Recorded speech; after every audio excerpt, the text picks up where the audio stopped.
हमारे खुदावंद प्रभु यीशु मसीह के खुशनुमा और जलाली बख्श नाम में आप सभी को मेरा सलाम।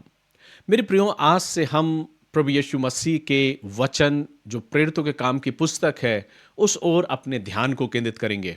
और आज से हम प्रेरितों के काम की पुस्तक का मनन करने जा रहे हैं। मैं प्रभु का धन्यवाद करता हूं और प्रार्थना करता हूं कि प्रभु की आत्मा में हम इस पुस्तक के मनन को करने पाएं और प्रभु के वचन से आशीष को पाने पाएं।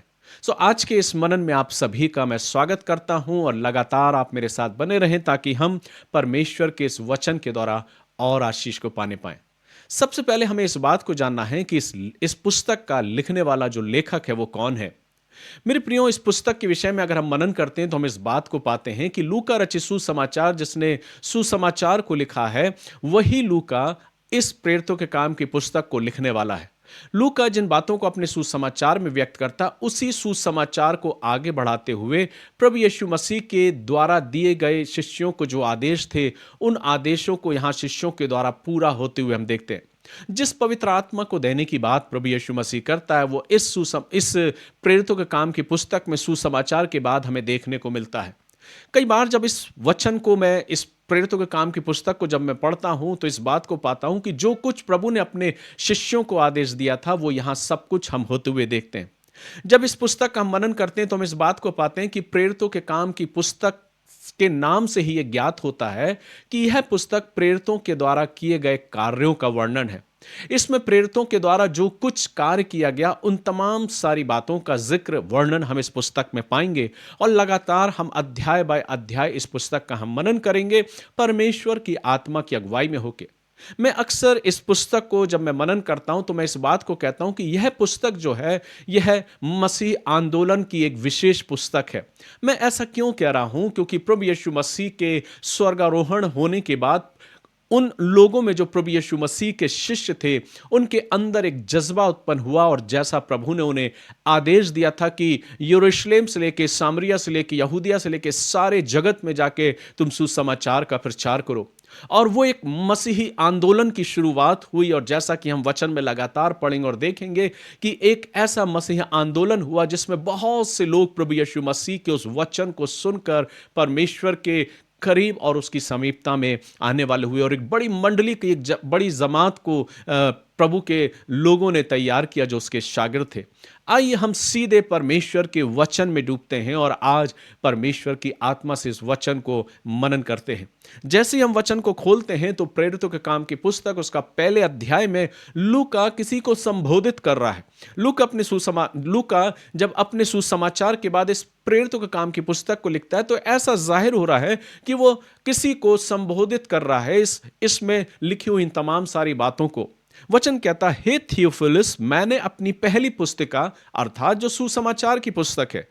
वो लिख रहा है कि हे थियोफिलुस, मैंने अपनी पहली पुस्तिका उन सब बातों के विषय में लिखी जो यीशु ने आरंभ में किया और करता और सिखाता रहा। लूका यहां बताने का प्रयास कर रहा है थियोफिलुस को, और वो कह रहा है कि जो सुसमाचार मैंने लिखा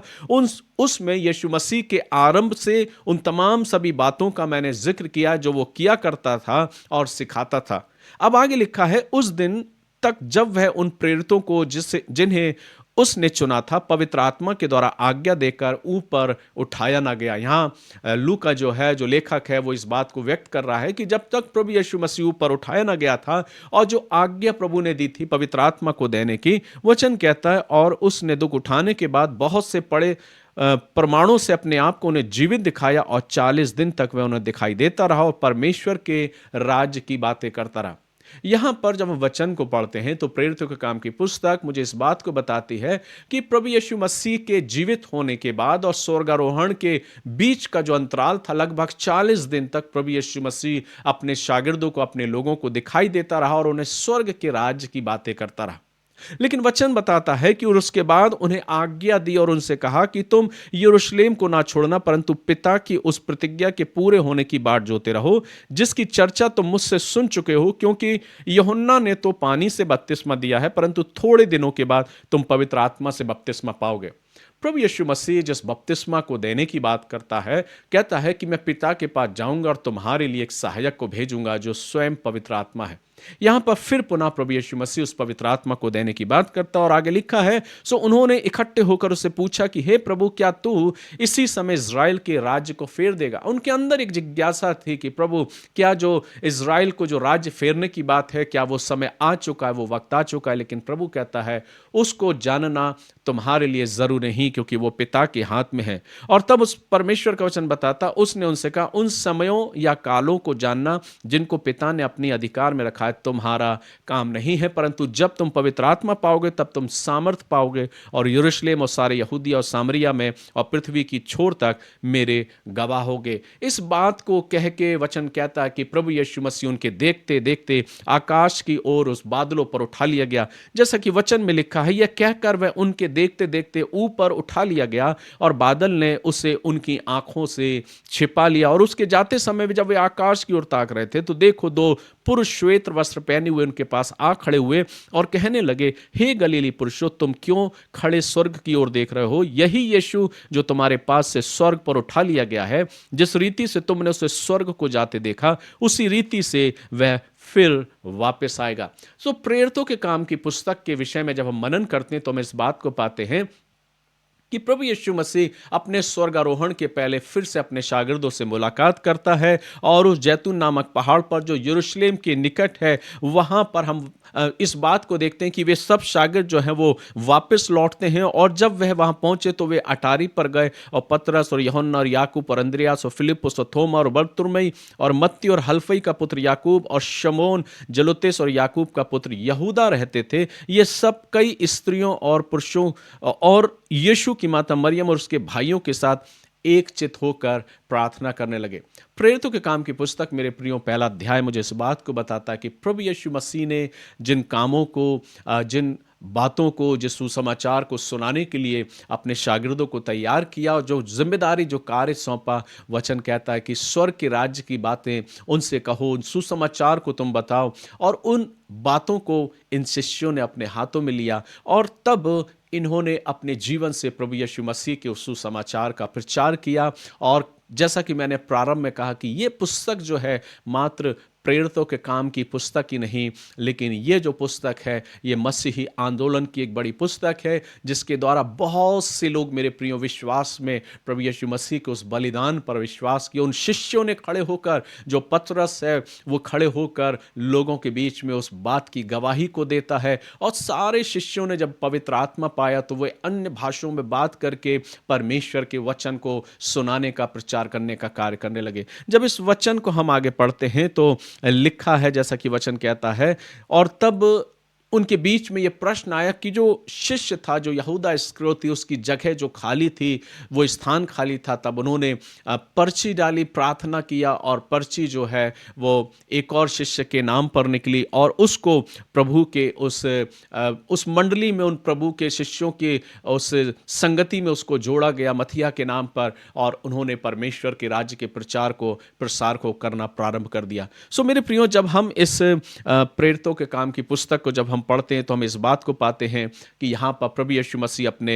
शागिर्दों को ये अवसर देता है, ये मौका देता है कि जो कुछ मैंने तुम्हें सिखाया, जो कुछ मैंने तुम्हें बताया है, अब ये जिम्मेदारी, ये काम मैं तुमको सौंप रहा हूं। मेरे प्रियो, प्रभु यीशु मसीह के शागिर्दों ने उस जिम्मेदारी को, उस काम को बखूबी लिया। और वचन कहता है कि उन्होंने प्रभु यीशु मसीह के द्वारा जिस पवित्र आत्मा को देने की प्रभु ने बात की थी, उन्होंने पवित्र आत्मा से भर के प्रभु के उन कामों को पूरा किया। अभी अभी हमने पढ़ा था यूहन्ना के सुसमाचार में कि प्रभु पतरस से कहता, क्या तू मुझसे प्यार करता है? क्या तू मुझसे प्यार करता है? 3 बार प्रभु यीशु मसीह पूछता, पतरस कहता, हाँ प्रभु, मैं तुझसे प्यार करता हूं। सो इस प्रकार से प्रेरितों के काम की पुस्तक का प्रारंभ होता है। पवित्र आत्मा के आगमन का, पवित्र आत्मा को प्राप्त करने का हम यहाँ वर्णन पाते हैं और एक जज्बा उनके अंदर आता है, एक उत्साह उनके अंदर होता है और धीरे धीरे करके चारों तरफ वो फैल के परमेश्वर के राज्य का प्रचार करते हैं। सो मेरे प्रियो, ये जो पुस्तक है बहुत ही खूबसूरत पुस्तक है।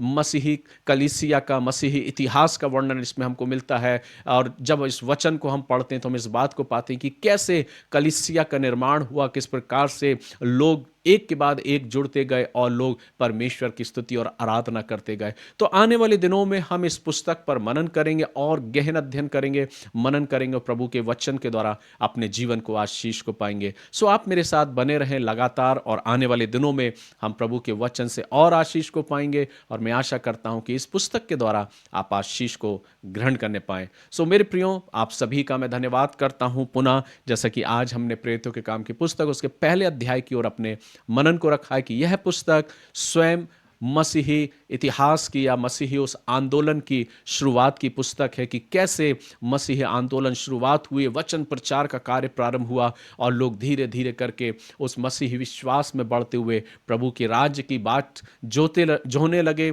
और उस राज्य के बारे में लोगों को सुसमाचार प्रचार को दिया। सो मेरे प्रियो, हम सब अपने दैनिक जीवन में प्रार्थना करें और मनन करें इस पुस्तक का और देखें कि जो लोग हैं, जिन्होंने प्रभु के जो सेवक हैं, उन्होंने कैसे परमेश्वर के वचन का प्रचार और प्रसार करने के लिए अपने जीवनों की भी आहुति दी। और इसलिए कई बार मैं इस पुस्तक के विषय में इस बात को बोलता हूँ कि जिन सेवकों ने अपने जीवन के द्वारा परमेश्वर के राज्य का प्रसार किया, वो उनकी ज़िंदगी में, लोगों की ज़िंदगी में एक बीज का काम किया जो कई गुना फलवंत हुआ। तो मेरे प्रियो, हम लगातार इस वचन में बने रहें, प्रभु आपसे बातचीत करे, प्रभु का आत्मा आपसे बात करे, हम दैनिक जीवन में मनन करते हुए आगे बढ़ेंगे और प्रभु के वचन से आशीष को पाएंगे। सो पुनः मैं आपका धन्यवाद करता हूँ और प्रार्थना करता हूँ कि प्रभु हमें ऐसा मन दे और ऐसी आत्मा दे कि हम इस पुस्तक में जब मनन में जुड़ते हैं, प्रभु हमसे बातचीत करें। आइए हम प्रार्थना करें।